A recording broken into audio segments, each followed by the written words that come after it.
Hello and welcome back to another episode of That Pop Culture Pod. I am Juan Perez, and joining me today is the sixth righteous gemstone, Hunter Crate. How are you doing today, brother? Praise Jesus, for he is good. Oh, I'm doing good. God. How are you doing, God. King? Let's I'm just run kidding. that back The only real king quick. is the Lord. The only king is the Lord. No. All right, guys. Well, thank you very much. I'll catch you on the next episode. Oh, peace out. Oh, my God, dude. Yeah, I was sitting in my truck, and I was like, oh, I bet you he can come up with something this week. And then I literally thought that in my head. I was like, I have to say that one. Yeah, it's that show is amazing. I'm very excited to watch more of it today. Yeah, it's definitely up there as one of my more favorite shows I've seen. I don't particularly think most HBO shows are that good, but I really like that one. Yeah, I'm a big fan of pretty much everyone who's in it too. Doesn't hurt, but I feel like I'm not sure exactly what I was expecting, but this is not what I was expecting somehow still. But it's way better than what I thought it was going to be like. Yeah, I seen like a bunch of like you were talking about, like a bunch of the actors that I really like, and I was like, oh, okay, yeah, I'll definitely have to check it out. And I think I seen like a TikTok or two, Baby Billy and Uncle Baby Billy. Sorry, let me go by his full name, Uncle Baby Billy. And I was like, oh my God, this seems really funny, and I really like. And I'm a real big fan of Walton Goggins and Danny McBride. So I was like, okay, yeah, I'll definitely give this a check out. Oh, and obviously, who doesn't like John Goodman? But John Goodman yeah, it's exactly is, what you were saying. Oh, what's that? I was just gonna say John Goodman is definitely pulls the entire show together and is a perfect like patriarch for the family. Yeah, he's definitely like that good bridge, like between all of like the stupid siblings and then all of the other craziness. Because as you'll see as the show goes on, he's kind of like the reason that everything happens. I know like the kids doing bad stuff is like the main driver of every episode, but like the overarching story seems to always be around him, and I like that bridge. But like you were saying, I just don't. When I watched it, I was like, oh, I don't even know. Like I didn't know it was like a church-based show until I was like into the first episode. I'm like, what the hell is this? Yeah, I don't know exactly what I thought it was going to be like, but to me it feels a lot like a mafia drama, like comedy drama. It just like happens to be in the trench coat of these like evangelicals. And I don't know, it's a lot of fun. I think out of a lot of the shows I've seen in the last few years, maybe like the last 1 or 2 years, like I said, this is also you probably know from the amount of episodes you've seen, but as it gets like more, like they put more money into the seasons and stuff like that. The level of the dialogue, like the bickering between everybody, is just so insanely incredible. Yeah, it's already very funny. I love when John Goodman's kids are all arguing with each other like around the table, and then when Adam Devine's character is like throwing bread at him across the table and everything. Dude, I cannot stand Adam Devine's character. Like, I don't know what it is about him. I think he plays the character that he is way too well, and it's very frustrating. It's very convincing. I like feel like he really encapsulates the annoying youth pastor kind of vibe very well. I could see him like approach me and like turn a chair around and be like, you know who else was cool? Jesus. Oh yeah, absolutely. Yeah, definitely heavy on the sass, the spice to it, because he is a little bit spicy. Yeah, he's He definitely sells his character. I do feel like Danny McBride is kind of plays the same character in a lot of things, but he does it Oh very yeah. well, so I'm not upset about it, you know. Well, I'm pretty sure a lot of the HBO shows he for what is that in the foreground of? He writes Hmm. them. So I think he knows what he is as an actor and he writes himself around it. And I think that that's probably like one of the best things you can get out of being an actor is being able to write around what you know you're good at. Yeah, and I do like his dynamic he has a lot with his little goon squad. It's very funny to Oh my me. god, yeah. Yeah, Yeah, and I I'm didn't trying not really to care spoil too for much his. either. I'm trying not to spoil too much for other people either, but Oh, the show's been out for like 4 or 5 years now. all right, well, spoilers ahead then. Yeah. So if you haven't watched Righteous Gemstones, just be prepared that we might talk about some stuff. And I'm not going to say anything that Hunter hasn't seen because he's into the first season. And when the fourth season concludes, which that's actually what I want to talk to you about, the fourth season will be done in early May. Me and him will do like what we did about, I think Captain America was what we talked about, or Sonic. I can't remember which movie, but we did like a spoiler cast. Oh, Mickey 17. Yeah. We did like a spoiler at the end of the show, and I definitely want to do that with you after we both have watched it. Yeah, I'm down for that, and I think I'll be caught up pretty quick because Bailey and I are liking the show a lot. Not a lot of episodes either. I think the first season's only like 8 or something like that. I think it's 10. Mm. Okay, that's my bad. How could you? I just remember one of the seasons was like the episodes were very, very long, like an hour or above, but there was less of them, I think. Yeah, I think the episodes are about an hour each or so. Yeah, what was when you were talking about his goon squad, I don't know how I really felt about them in the beginning, because like you said, they're just kind of like little henchmen. But as they start to talk more and you learn more about, like, because you don't ever really get too much into these people because they're just in the background. Like, it literally is completely centered around people to show, like, who they're related to, marriage or otherwise. But, like, when they start talking and they give them a little bit more personality, I think it makes any interaction with them significantly more enjoyable. Because, like, that's how I felt about the Adam Devine character. I wasn't really into him at first. But once you start to see more interaction with him and Kiefer, especially in the later seasons as their relationship develops more, I feel like this is one of those shows that I feel like you really get good character development, even if there's not really a whole lot there. Just the way that the interactions change between characters, dude, it's so good. I fucking love it. Yeah, their dynamic is already very funny to me in the first season. The scene where he's like he's spotting him when he's on the bench press and his balls are just falling out of his shorts. That had me cracking up. I was not expecting it. Oh, the amount of times that Kiefer is naked in the show is gonna be flabbergasting, bro. Like it is out of pocket. Yeah, he is definitely one of the funniest characters so far to me. They damn, I can't even talk about it yet. Yeah, the just the relationship between the two gets, like I said, like right now he's more so of like a good friend, but more of like his church goon. But like when they become like a more, I don't even know how to like say it without, because it's not like Oh, it better get a lot more gay. I think it's gonna get a that's lot more exactly what it gay. is. It's like a bromance that is like borderline. They're about to start making out. They never do because I'm pretty sure they're. Well, I know for sure Keeper's into women, but like Wow, that's gay. I know it's totally That's a lame. But hey, spoiler. I was already shipping them. I was rooting for them.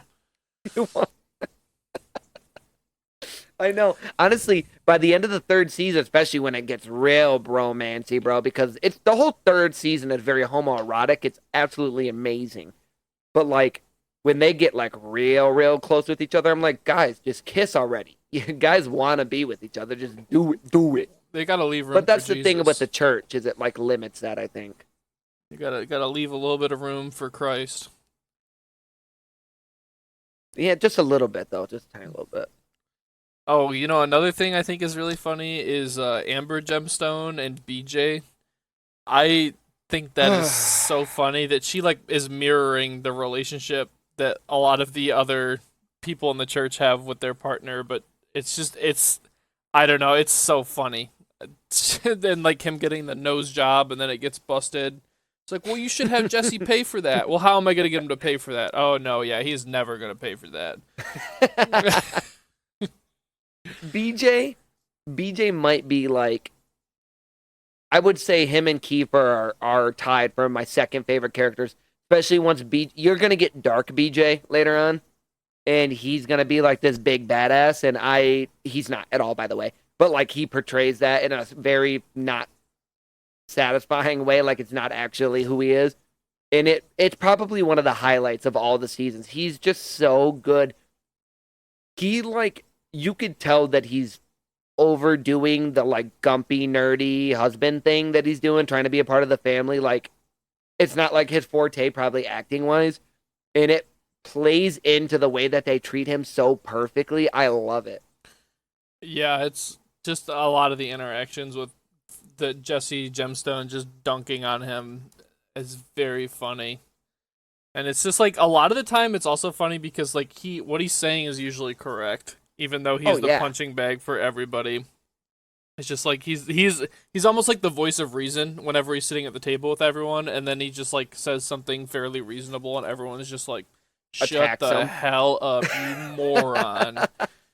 Just like, yeah, no, dude. I think we should maybe do good things because we're a church. And it's just like, you piece of dog wash. You know what? That's actually why I started watching the show. The one TikTok I seen that I was like, oh, I could watch that, was when him and Uncle Baby Billy, which it's just a few words, not a spoiler or anything. When Uncle Baby Billy's talking to him and he's like, shut up, nerd, go outside and wait outside the door. And I'm like, oh, I got to see the show. It's like he's literally being completely reasonable in the situation where he's like, hey, maybe you're pushing this person too hard. And they're like, get the fuck out of here, nerd. Yeah, Baby Billy is so funny because like I like his character so much, but he is just the worst. But he's so charismatic, so it makes it seem like it's not as bad, but he is just such a piece of shit. I mean, I get what you're saying, but I think as his relationship, especially with Eli, because now that his sister's gone and Eli's wife and Uncle Baby Billy's sister, they're the same person. I think what's her name? Like Emma Jean or something like that. Yeah. I'll pull up the cast list and then we'll talk about it after. But like, when you see the relationship kind of develop between the two, you start to realize that Uncle Baby Billy's kind of like that for a reason. Like I think he blows stuff out of proportions, but I mean, he's definitely in the situation he's in because of Eli. Because Eli's kind of like the biggest enemy of the show. Like he's such a bad person. Yeah, I mean, I think that kind of pretty much everyone is a bad person. Yeah, for sure. Even like, I feel like Gideon is a bad person, but he's like kind of rebelling against his shitty family, but he's still kind of a bad guy because of the way that he goes about it. Right. And also, I can't think what the guy's name is, but like the guy that he hangs out with, it's like pressuring him to like steal from his family and everything or whatever. I hate that guy. Yeah, like the muscle guy that they like get hit by the car with. Like when they hit him with the car. The guy that gets the guy that gets ran over. He think he's my the guy that gets ran over. Yeah, I think he's my least favorite character in maybe the whole show, and it's not because I think he's a bad character. It's the same thing you were talking about with Adam Devine, where I just like cannot stand how well he plays his character. Makes me sick to my stomach every time he's on the screen. Yeah, I'm not a big fan of him either. And also, like, I get, like, stealing from your crooked family. Like, that's perfectly fine. I'm completely cool with that. Mm-hmm. But, like, damn, you're really just going to take advantage of this guy and his, like, emotional turmoil in his own family? Like, that's so fucked up. Yeah. Gideon could be doing it for himself, and it would be less bad. But since he's doing it for that twerp, it makes me like it less. I just loved when they go to the meetup and then they like hit the one lady and he was like, double back. If we're gonna do it, you might as well kill her. Yeah. Yeah, that scene was crazy. That was like that scene, and then where I think it's Chad gets shot in the stomach or whatever by the rival pastor. Like those two scenes, I was just Oh like, this is yeah. not what I was thinking it was. That's kind of what gives me like it almost feels like a mafia show. It I kind of thought he got has. shot in the ass. Did he get shot in the stomach? I'm pretty sure it's in the stomach. Oh, okay. Yeah, Reverend John Wesley or whatever. Yeah, I Yeah, remember who you're yeah, talking about. Also, yeah. the wife and the sister was Amy Lee. That's her name in the Amy show. Lee, yeah, yeah. I Yeah. do love that song though. It's been stuck in my head. The Misbehavin'. Oh yeah, yep. You got to that point like where you're seeing them when they were kids. Yeah, that part is Ah, awesome. I that song is really good. you know, like I really fucking like Uncle Baby Billy's wife too. Tiffany, I think it's Tiffany. His new wife, the young Yeah, his one. new wife. Yeah, we Yeah, Tiffany. Yeah, dude, I really like her, especially like. Have you got to the point where they talked about her teeth? yeah, where they're being real mean about it. Yeah, they're sitting out and they're talking about sitting by the pool or whatever, and they're all talking about it. And it's like, well, it's not her fault. She's got horrible, disgusting, ugly teeth or whatever. They're being real shitty. Yeah, I wasn't a fan when they were like making fun of them, but like when something goes on and she was like, "But Uncle Baby Billy, you said you'd help me get my teeth fixed," and he's like, "Don't worry, baby, we'll get it from him. We'll do it." And it's just like, what the fuck? It's like your guys' lives are falling apart, and that's all she's worried about. I just love how clueless and innocent she is when she's around like the most evil people in like that whole state. Yeah. Oh, I actually know we ended at the part where Jesse Gemstone the van flips over and he's like standing outside the van and his wife is like, "What is going on?" He's got the gun. And he's like, "It's just some people I know that make prank movies." And like Yeah. yeah, and it's kind of coming to a head that he's been lying to her the whole time or whatever. And they just got back from like counseling the other couple or whatever because the woman found the emails that her husband is very clearly like having an affair and like they're all terrible and he's just like gaslighting the crap out of her. It's like, no, it's a reference to a movie and there's like a lot of boobs in the movie. Oh God, that like made me cringe watching that scene. Yeah, it's just like it really I this is a classic thing of just like everyone in the show is a piece of shit. Kind of reminds me of Always Sunny in Philadelphia a little bit in that way. Oh Like yeah, everyone is absolutely. there's not any good guys. Everyone's bad. So it's just like you kind of pick who you're rooting for based on which one is the least bad to you. BJ. Well, that's actually probably one of the only reasons I really like a few of the characters that you interact with. Um, BJ, there'll be a cousin. I can't remember his name, so I'm not gonna really talk about him. But there's a cousin you'll meet later on. It's like there's these personal things that these people deal with, but like at the end of the day, it's just refreshing that at least one out of the 20 main characters is not one of the worst people who ever lived. Yeah. But honestly, I mean, some of them are at least like decent. Because even like, let me look up like the assistant pastor. Matt? No, it's not Matthew. Oh, maybe no, Martin Amiri. The bald one that helps Eli, like he does like the money stuff. Oh yeah, yeah, yeah. Yeah, it's like literally like he's so nice. He treats, even though the kids are pieces of garbage, he treats them with like respect. He treats them nice, like kind of like like the uncle that Baby Billy probably should have been. Like he's amazing. But then like you see him just stealing millions of dollars from other people, and you're like, oh yeah, I can't let that jade me. This guy's a bad person too. Yeah. Yeah. They are all, at the top end they're all taking part in basically funneling money from poor people to rich people. And through the disguise of some it makes it more messed up when it's about I feel like when it's about somebody's faith and something that like helps them get through the day to day and that's what you're using to exploit them. You know.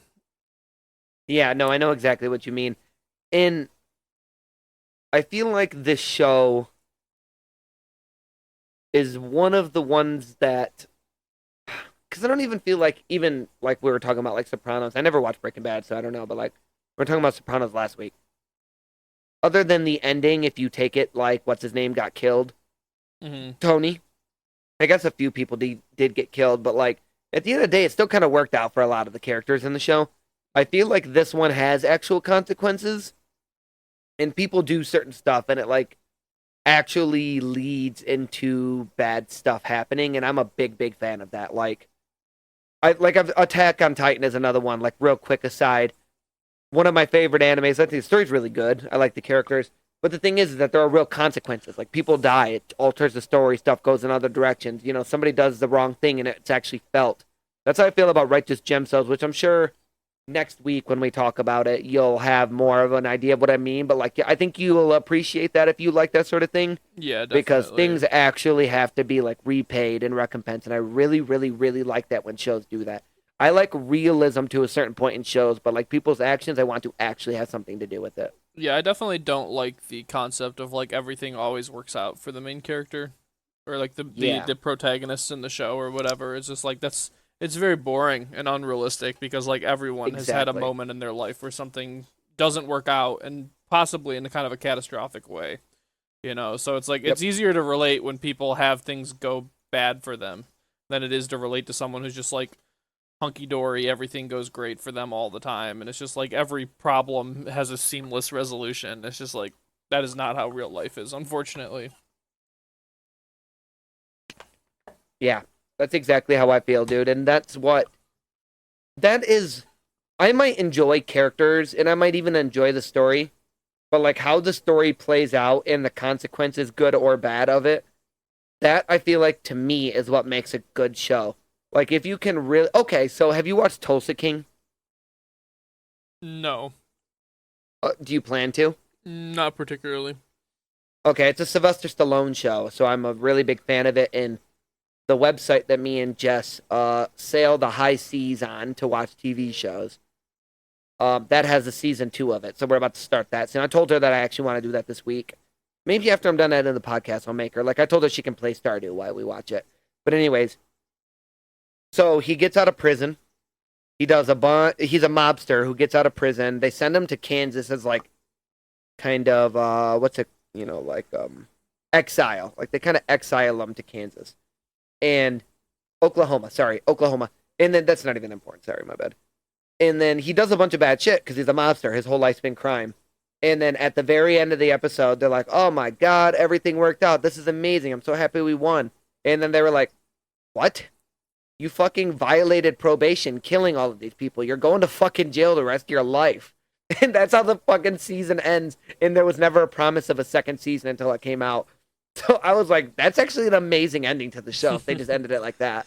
That is good. Well, not for him, but Yeah, no, yeah, not for him, but I mean, you know how it is. He did literally shoot up. He's in a small town. I think it's like Tulsa, Oklahoma. hmm Is it Tulsa, Oklahoma? Okay. And yeah, it's just like he killed off like half the goddamn city doing whatever he was doing. And it's like, oh, okay, yeah, nothing bad's gonna happen here. It all worked out. Happy ending. perfect. So funny. But okay, there was something I wanted to talk to you about that I dealt with over the weekend. So I've been putting off a lot of work on my car, and I would say I rotated my tires before the winter because my front tires, obviously, in a front wheel drive car, your front tires go out sooner for people who don't know than the back tires. So I switched my tires around, and then after I did that, dude, my wheel bearing started like rubbing really hard. So just like really loud when you're driving. Like under 70 miles an hour. Once you get over like 70, it kind of like just everything's moving and it stops being so loud. So I was putting that off, and I already knew I needed new shocks in the back, and I just haven't been doing it. And it was warm this weekend, and I had a tiny bit of money because me and Jess have been getting a lot of stuff for the wedding. I was like, you know what? I can spare the $100 to get the parts that I need on Amazon. I just got cheap Amazon parts because it's an old car, and it's nearing the end of its life. So I go to start fucking with my car, and I can't even get the wheels off. Like they're just completely seized. The lug nuts are completely seized. The wheels completely stuck on the car. So to even start fixing my car, I can't even begin the process to start fixing it. So I was really fucking annoyed, dude. And then I go to work the next day and I ask, one second, I gotta sneeze. So I go to work the next day, and I work in a factory for people who don't know. I go to my maintenance guys, and I was like, hey, do either of you guys have like an air gun? Because we have air that runs all of the machines in our building. And I was like, do you guys have an air gun? I know we have air lines. I need to get my lug nuts off. And the guys were like, yeah, I got you. Take the air gun out to my car. And this is like the things that they take wheels off a fucking NASCAR, bro. You know, this is the things that they use in like an auto shop. Cannot get the fucking lug nuts off my car, bro. I literally couldn't do it with an industrial grade air gun. So I strip all the bolts, and a couple of the guys at the work, when we were at the end of the day, they tried to help me out, couldn't get it done. And they told me to go to a tire shop. Go to a tire shop, they told me to die. They're like, we're not touching it, can't do it, sorry, I hate you. So I lost it, bro. Shops. Yeah, seriously, dude. It's like, well, you gotta think, these are like kids. You know what I mean? Like, these are like, 16, 17, 18-year-olds. They're not like actual auto body workers. They're just tire shop people. But they still tell me to die and that they hate me. So I lose my fucking shit, bro. I go into the Meijer parking lot next door. I grab a hammer and a really small socket, and I just start tearing into those lug nuts. Like, I am just wet. I broke my hammer twice. Like, the head just flew off in the wrong direction because I was like hitting these so hard to get them on. But I got 4 lug nuts off. Those fucking guys over there couldn't do it, but I got it. But I have 5 lug nuts on my car, and then the other one wouldn't come off, and it snapped. So the thing that keeps it on the car was the only thing left. Like the little flange that you can't take the wheel off because it's like a little piece of metal that it, kind of goes out sideways further than your like wheel. Couldn't get it off, so I called my dad. I'm like, dude, I need you to come drill this out for me. So he finally drills it out. We do all the work. It was really no problem. Like, it was a little frustrating at first because my car is a Volkswagen, so it's a little bit different. Things just don't really work that well. I mean, like, they just do stuff really weird. And it was, it took a lot to get used to, but once I got into, after you do the first wheel, the rest of them are super quick and easy. You know what I mean? Because you already know what you're doing. Right. So, we get one wheel done. And then it was late. The sun went down, and we went and grabbed some beers, and then we went to bed. And I woke up and I started on the next one. No problem at all. We got it all knocked out, and we go to do the shocks. And I was like, "Oh, my car looks a little weird." Yeah, whatever.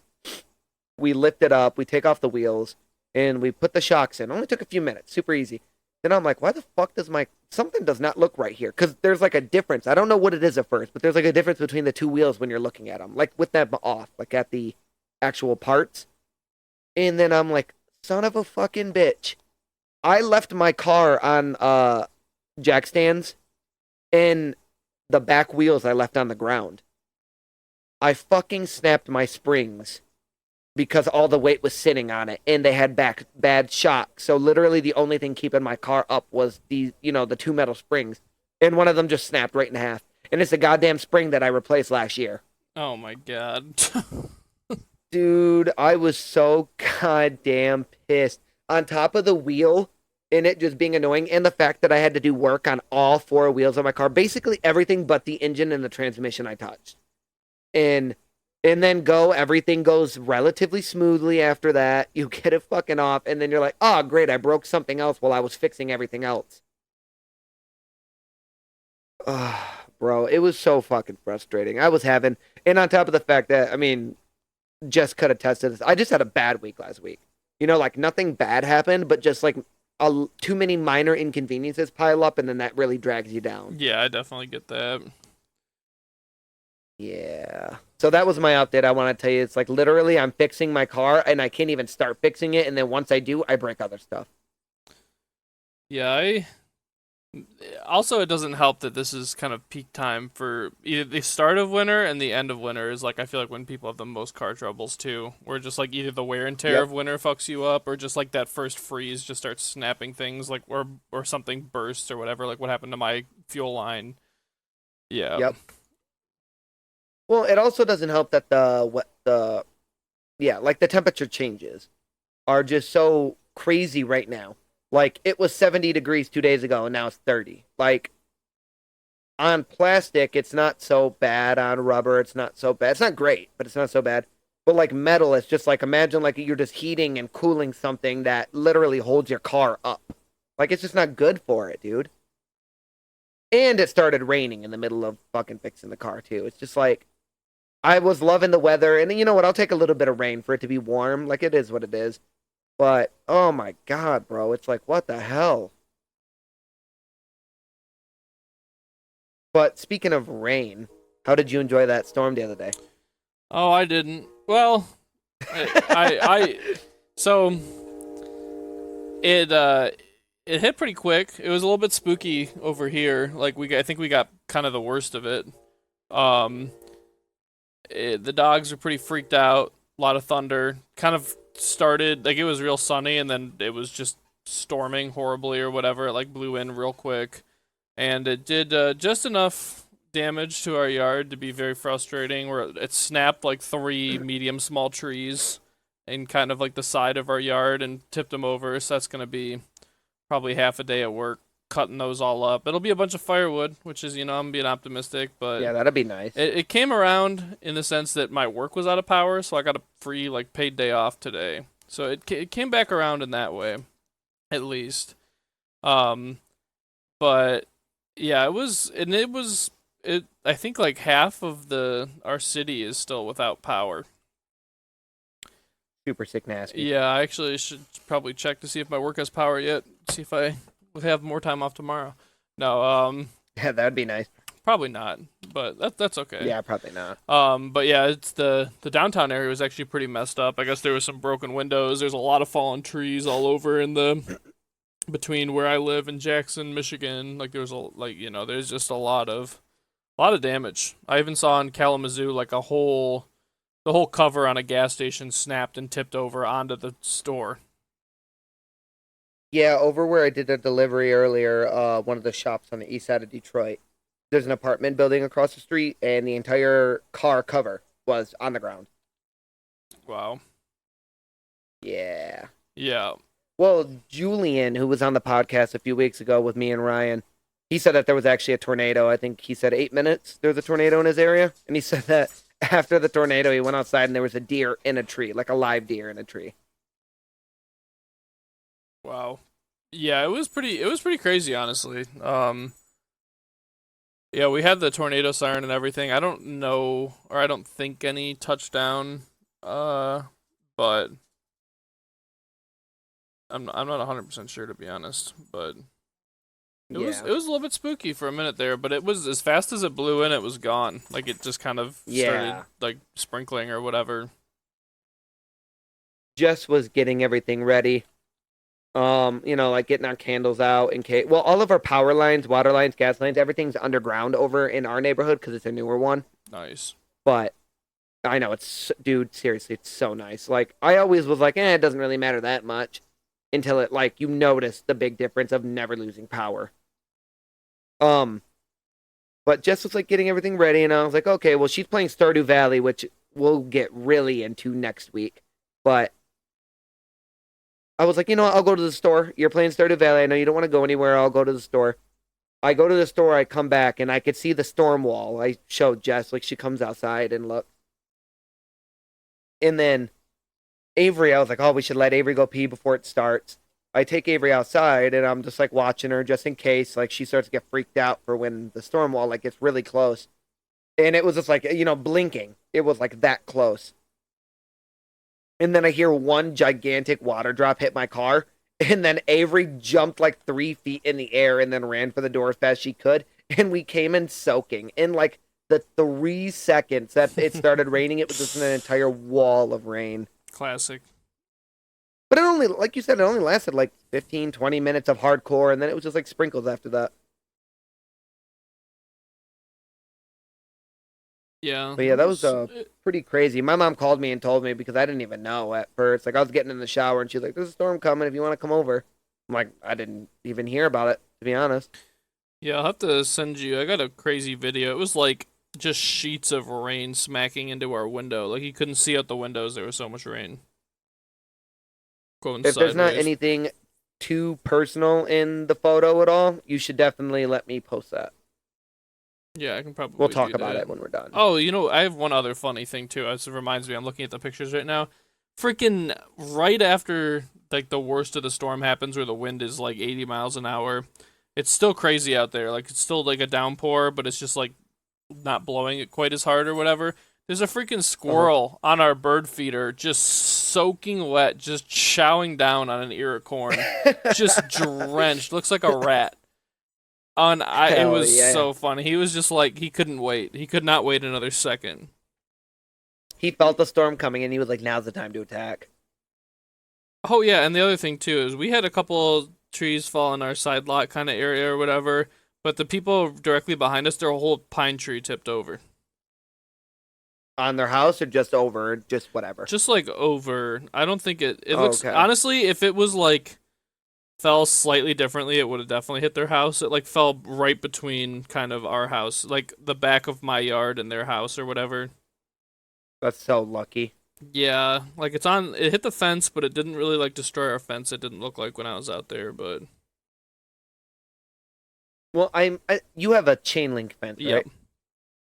Oh, that's good because even if it did like dent that part of it, you could just pop out that one spot and then just put a new Oh bar. yeah, no, for sure. It'd be an easy fix at least, but yeah, no, that tree was huge that fell down. That was like a big pine tree. The ones I'm talking about in our yard are like not too terrible. Yeah. Yeah, that's the good thing about where we are is we have the one tree by my car in the driveway, but other than that, the rest of our trees are along the fence line, and the wind typically blows, southwest. So I typically don't have to worry about that too much, which thank God. Yeah. Yeah.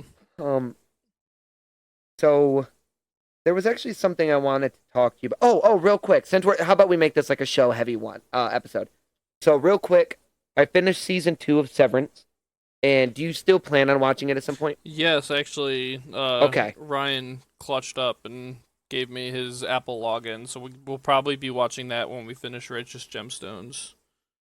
Okay, cool. I will not say any spoilers or anything then. I just want to say that I finally finished season 2. Which actually I think I finished it like a day after they announced that there is going to be a season 3, thank God. So I'm all done with it and I feel like that they definitely hit the points that they wanted to hit, and I'm very thankful for that, and I think you'll appreciate it too. The only thing I'll say about the whole show, I think the second season's better than the first. I love it so much. I just feel like they really screwed us over with the end of it. Like it was just really frustrating, and I feel like the end. It's not the end that I would have chose, but I definitely get why they did what they did because I feel like a lot of people set up a story, and then they're kind of like afraid, like Game of Thrones, like they're kind of afraid to give the ending that they've set up. And I'm happy that this one did not do that, and that it was perfectly fine doing exactly what nobody wanted them to do. I love that for them personally. Yeah, that is nice. What? My dog's in the mic, by the way. Oh, that was her. She pressed the button. What are you doing?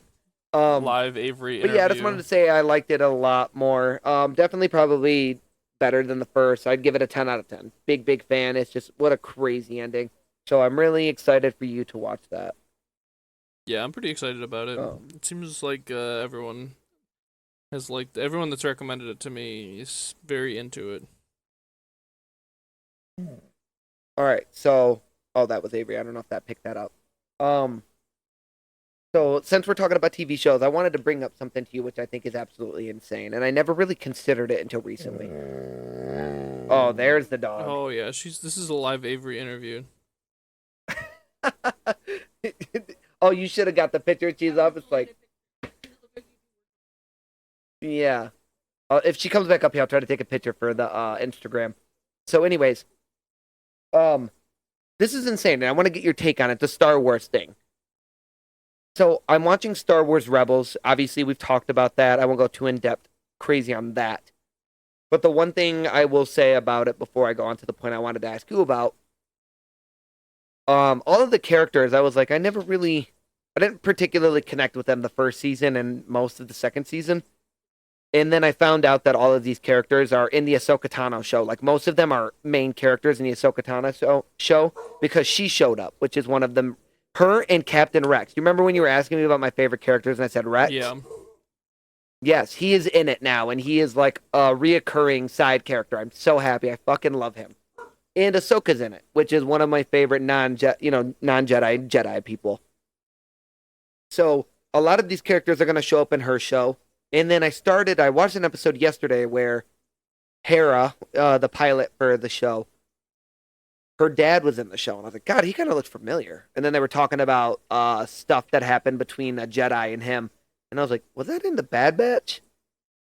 So I finished the Bad Batch a few weeks ago, and then literally one of the main characters in the show is from the Bad Batch. And I never even noticed that until I made that connection with her dad, who was literally not important in the episode that she's in. She's like the main character for the few episodes she's in, and I didn't even recognize her. I only recognized her dad. But yeah, I'm super excited to see going forward all of these characters show up. Like the main character Ezra is like the young guy. We literally get to see him in live action in Ahsoka, along with a few of the other people. I'm pretty excited about that. Also, the main like his Jedi teacher is Freddie Prinze Jr. from the fucking Scooby-Doo movies.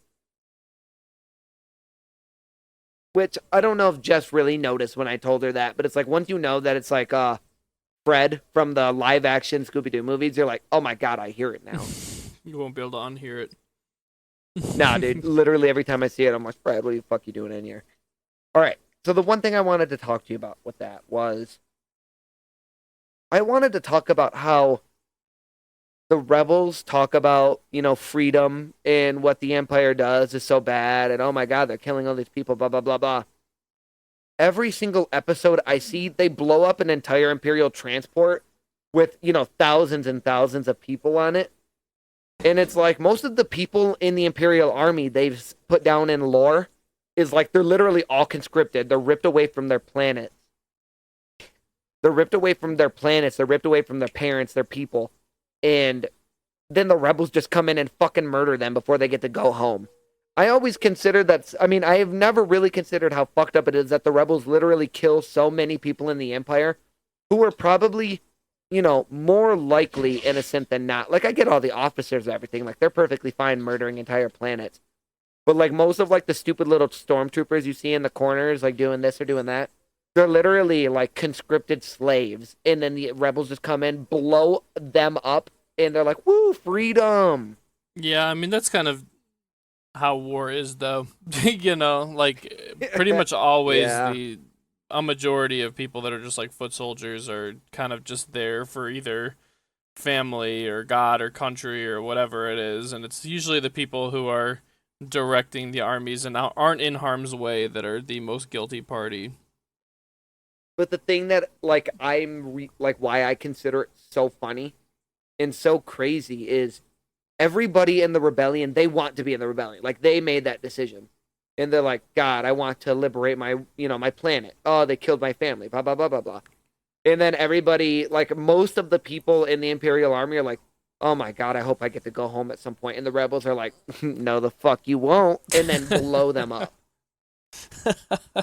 It's like they try to do the moral high ground and then they're just like murdering wide swaths of people. They've literally blown up like 20 different like destroyers, maybe 5 super destroyers in this show, and I'm just like, God, all of those people who are literally just slaves to the Empire getting obliterated.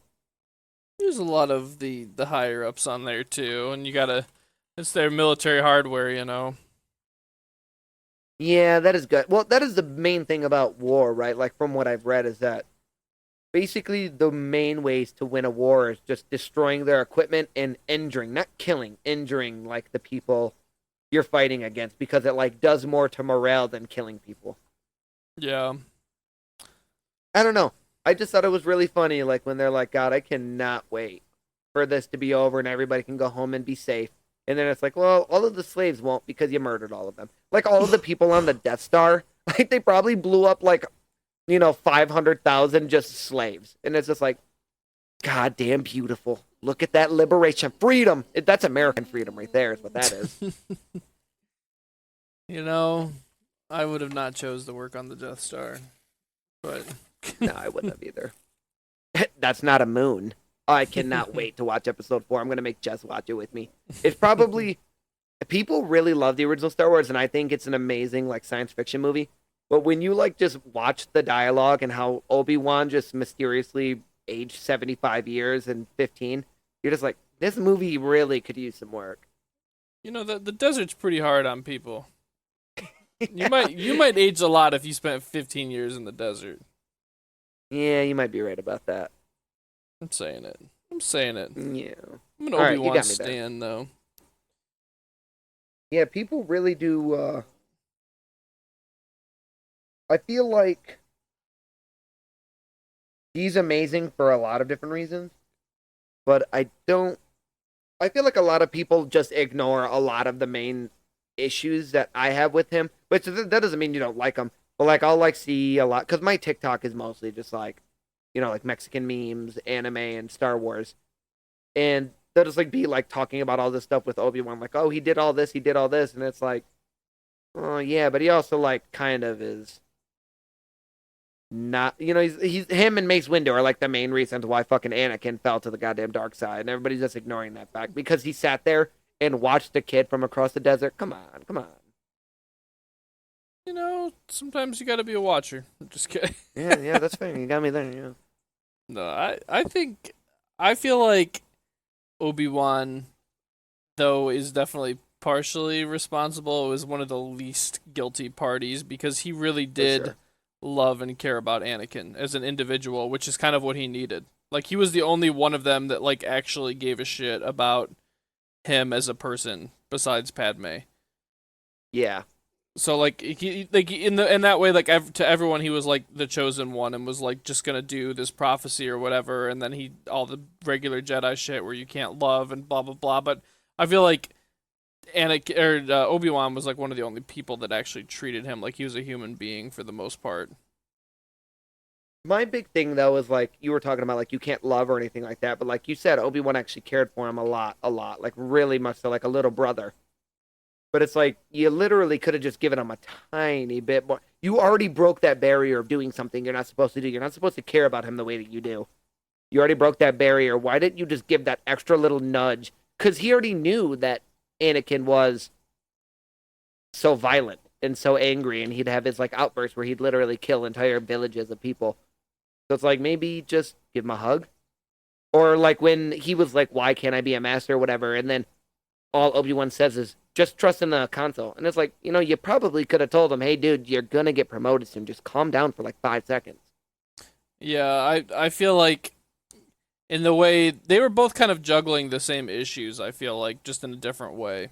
Like Absolutely. I feel like Obi-Wan was kind of like trying to juggle with like when he thought or he knew even that the council was wrong, but he had to still go with it because of the teachings that he had grown up with or whatever. And like Yeah. I feel like Obi-Wan was really the last thread that was keeping Anakin from being the way he was sooner. And like even when it comes down to it, like he only really like fully went into that fight scene and like betrayed Obi-Wan or whatever because of Padme. Like he thought that Obi-Wan was already betraying him. Was kind of like the last straw for him. Yeah, that's true. Yep. I get what you mean. I didn't really consider it like that, but yeah, that is true. It's like him being there was the best thing he thought he could do for the situation. It was literally the worst thing he could have seen at the time. Yeah. Yeah, I think it's interesting too that like looking back in like I guess like the comic book, I guess there's like a Star Wars 2020 and it's like a canon comic book or whatever. Mm-hmm. Or a 2016. It might have started in 2016 and then the 2020 was like the Rebels onwards. But anyways, it's like fucked up that they made it canonized that Mace Windu would have made him a master if he would have just stayed in the room. Like as soon as he would have got back with the Emperor in handcuffs, he would have made him a master, and that might have satiated him. But he was so impatient that he did not because of that. And all Mace could have said is like, "Dude, you'll be a master when I get back." But I'm sticking by my guns, even though I like him as a character because I like his actor. Mace Windu is probably the main reason Anakin fell to the dark side because he treated him like shit for so many years. And also just like even Yoda was a pretty bad part of it too. And like Anakin came to Yoda and he's like, I keep having visions of this person I care about dying, getting hurt, whatever. And Yoda's just like, dude, YOLO. I mean, it's gonna happen, whatever. Yeah, Like, literally. Yeah, he like didn't for say anything else. like he's literally basically just tells him like, just let go of it. And it's like obviously not an answer that's gonna help someone who's like deeply in love with somebody and sees their death over and over again, and every day when he goes to bed after Yeah, already over and over grappling with again. the fact that like he's supposed to be this messiah figure or whatever, but he's just some dude. Well, he did kind of end up doing what he said he was going to do, right? Yeah.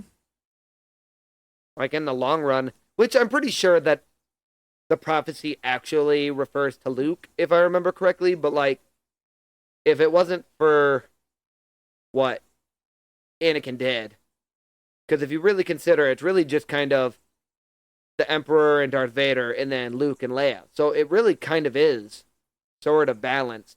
And then when you get into like the extended stuff, like the Clone Wars and everything, they have the Inquisitors, and then they have the surviving Jedi. So it does kind of really balance out after the fact, because they're basically on equal footing with how many people of each side there are. Yeah. I don't know. But, yep, there's the Star Wars talk for the day. Every episode needs a little bit of Star Wars talk. Just a little bit. Yeah, for sure. Yeah, I know. I can't wait. I'm actually enjoying Rebels now, but I can't wait to get past it so I can watch Andor, because I think it's everybody's like newer, like last 4 or 5 years, everybody's favorite show. I guess the storyboard and the dialogue is just so good that people really, really like it. So I can't wait to get it. Plus, I was telling Jess that her main complaint with Rebel One is, one, you meet these people and then they all die, which I mean, I get it. Like, a lot of people don't like that, but I feel like that's a lot of movies. Yeah. Two, she doesn't like that there's not really any, like character building. But it's like, yeah, because they all die. But I guess Andor builds the character for most of the characters in Rogue One. Because I guess that main guy is the guy who dies with her at the end of Rogue One, and I didn't know that. Yeah, one of my brother's friends who's like a war veteran is said that that's the most realistic Star Wars to him, and that's his favorite one is Andor. Oh, that's actually really good news to hear. Yeah, I I already haven't seen it expected yet, it to be but high, but that's yeah, cool. he's a big Star Wars fan, and he spoke very highly of that one. He's a big fan of Rogue One as well. He liked that one a lot, but he said that that's So his good. like he likes that one more than like any of the movies. He said, and he like is an older guy, like he grew up with the original movies. That makes me want to watch it that much more. I can't wait. As soon as I'm done with this, that's what I start. So it's like I'm actually really hyped up for that. Hell yeah, bro. So I was on Facebook and I seen some Star Wars stuff, and it was about episode 4. Oh, it was like deleted scene from episode 4. And then there was like a few guys in the comments that were like, "It's Star Wars. Like, you'll never convince me it's episode 4. Fuck the prequels, blah blah blah." And it's like, all right, dude, I get you don't like the prequels. Like, that's perfectly fine. Whatever Star Wars you grew up with, that's probably going to be the one you like the most. I get that. That's perfectly fine with me.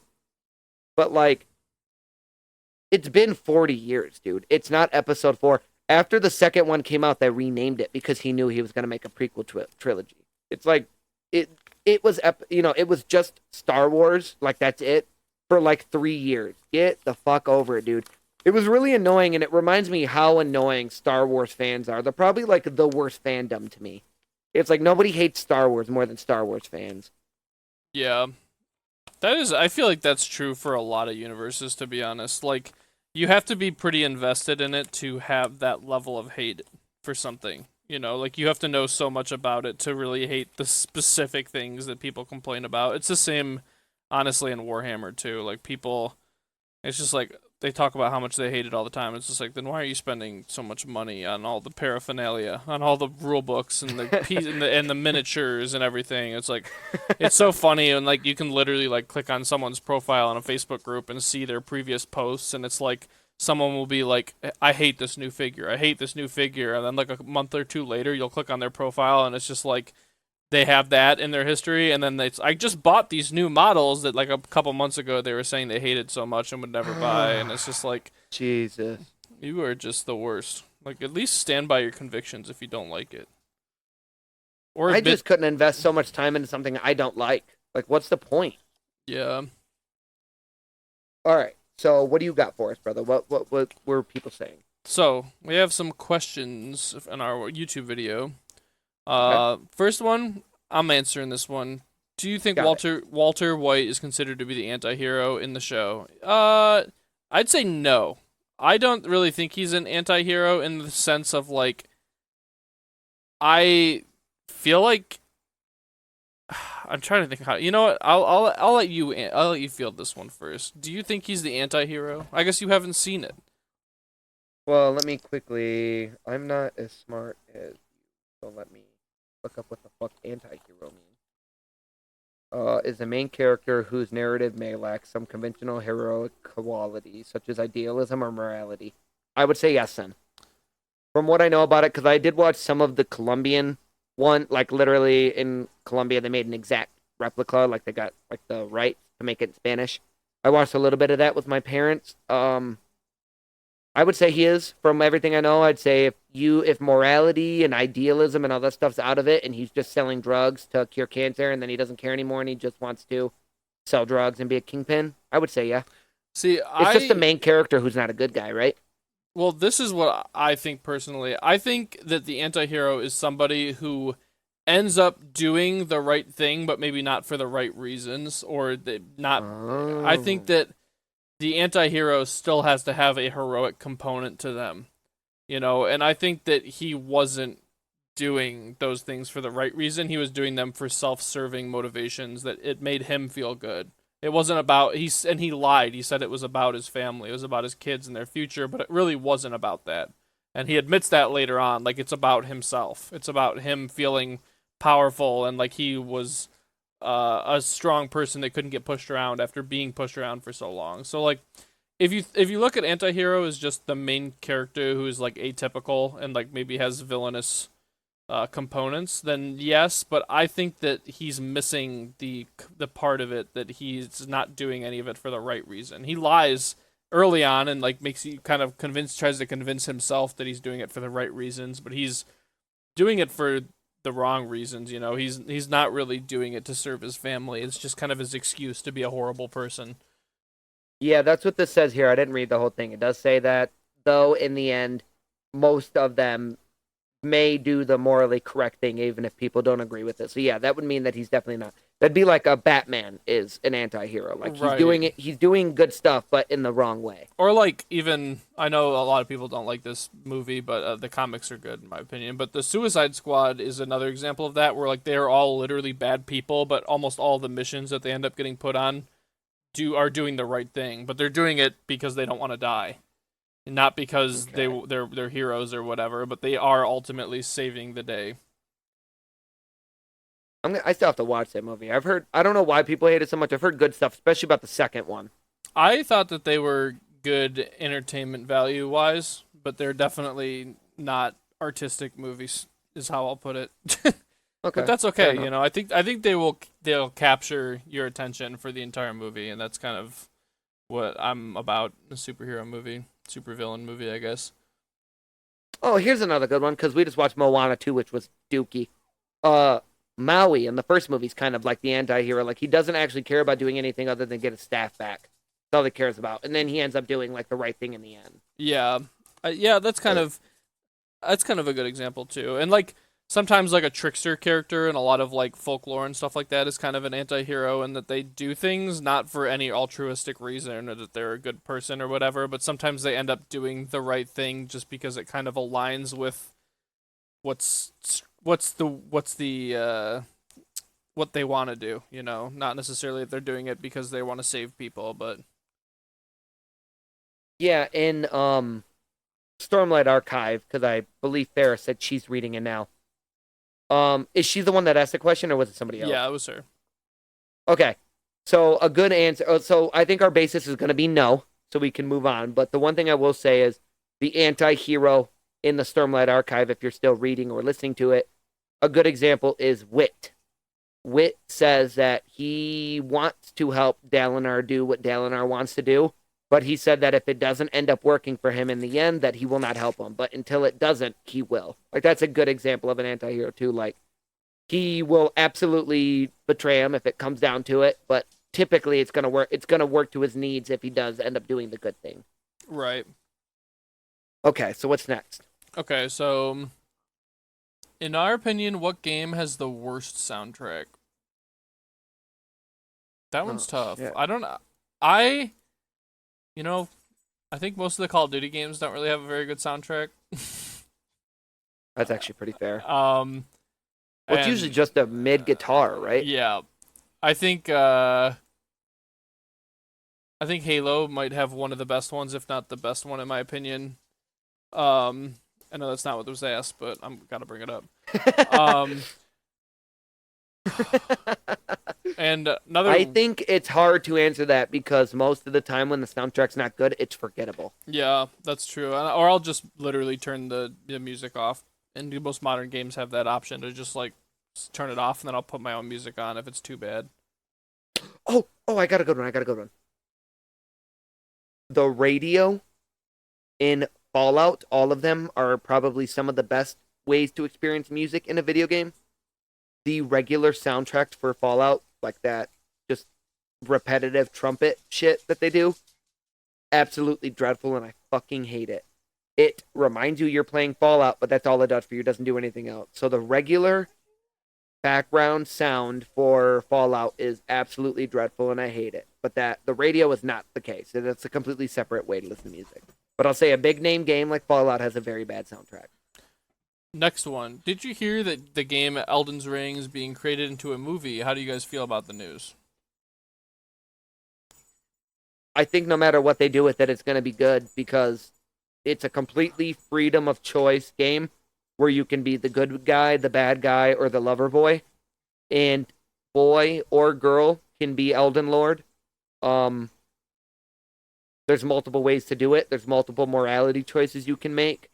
And there's a comic book series right now with a lady who's going with, I can't remember her name off the top of my head. She's going to be Elden Lord right now. I plan on actually buying all of them. I think it's almost done, and then I'll buy the whole compendium. She is going and doing it, and I think as long as that at the end of the movie, the person doesn't become the Elden Lord, because technically you're supposed to be, I think it'll be good either way, because it's just completely open. Like, you don't ever have to become the Elden Lord if you don't want to. Yeah, I think as long as they treat it with respect, to the source material, and they explore some of the lore and the characters in a way that's fun and interesting, I think it'll be great. I feel like it would be very hard to mess up as long as it, like you said, it's lore accurate, and it doesn't even have to be heavy in lore. It's just whatever they give you better be accurate. Well, did you hear it's going to be a musical? No, I'm just kidding. I made that I up. have changed my decision, everybody. It's going to be dreadful. Oh. There's another comment here. The book was really good, and I agree with you. Hunter, read the book. It is good. I have it on my reading list, but I have a lot of things ahead of it right now. So but I have been reading more. I finished 2 books, in the last week and a half. So. That was a very long way for you to say that you hate me and you want me to die. Yeah. I mean, I figured it was more words. It sounded fancier. I'm just kidding. What other books are you thinking? I don't know what that is a reference to be honest with you. But I am just started Lord of Light because I just finished a nonfiction book I was reading, and I just finished the first of the Magic the Gathering mangas that came out a couple years ago. I just got started on Awesome. them. Destroy all humans that can't be regenerated. The first one, really good. Highly recommended. I'll probably talk some more about the books after I read the next one or in the next podcast. Let's see. I got a few. My next few books, I'm almost done with Oathbringer. I got Wind of Truth, Rhythm of War, Dawn Shard. So finishing Stormlight. And then my next one after that will be Halo Fall of Reach. And I got to finish the Silmarillion. You're lined up. You got a lot. Yeah, luckily the Halo one's shorter and I've already read it, so I might do the Silmarillion first. But yes, I'll probably be doing Stormlight. And those are just because I own those books. But after that, I'm going to be doing Dune. So after I finish this book series, I'll have 2 intermediaries, and then I'll start Dune. Yes. Awesome. Yes, sir. Um, since this is, I think, one is for me. Since you have trouble, since you have a hard time reading fiction, do you think playing video games makes up for that? I don't have a hard time reading fiction. I have a hard time finding fiction I like more than nonfiction. But once I do, I get really into it. Like Oh yeah. it's just finding something that kind of like hits all the big things for me, and I don't really like reading things that I feel like are just like rehatched versions of the exact same plot line. I know most Yeah. stories have kind of already been told in their different variants or whatever variations, but like some stuff is just like so formula I don't care to read it. Absolutely agree. Um and then we were talking last week about Last of Us. And Ryan was talking about the character Joel and how the second game, I believe it is, started. And the contrast of what Joel did reminds me of what happened in the show The Walking Dead. Do you agree? I agree. I think it is pretty similar. And I feel like people had similar reactions to it and how upset they got about killing off specific characters in that way. I don't know if that's a reference to him making the bad decision at the end of the first season, or dying at the beginning of the second, but either way, I also am probably in the same boat. I think it pisses a lot of people off, but I also don't think anybody should be safe, no matter how, which is why I like Game of Thrones so much. No matter how important the characters or how much you like them, I don't think anybody should be safe. Ever. That means the main character's doing bad stuff or the main character's dying. Either way, I think anybody should be able to die at any point as long as it actually fits into the story.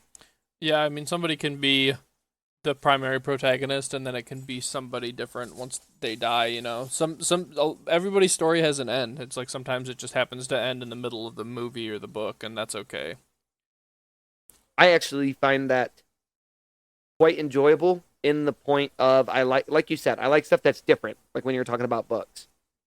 It is completely okay with me because I have no problem with something that doesn't fit regular movie norms, and I personally think that makes a movie better or worse. I guess that doesn't really have a big bearing on it, but I definitely think that if it's done right, it can make a movie way better and way more memorable, or a TV show, either or. Yeah, definitely. I think that sometimes people can be a little bit willy-nilly with like killing characters off for unnecessary reasons, but if it's done well, I think it's a great asset to a story. I think that, like, we're kind of circling back to what we were talking about at the beginning. It shows consequence. It shows reality is kind of what it is.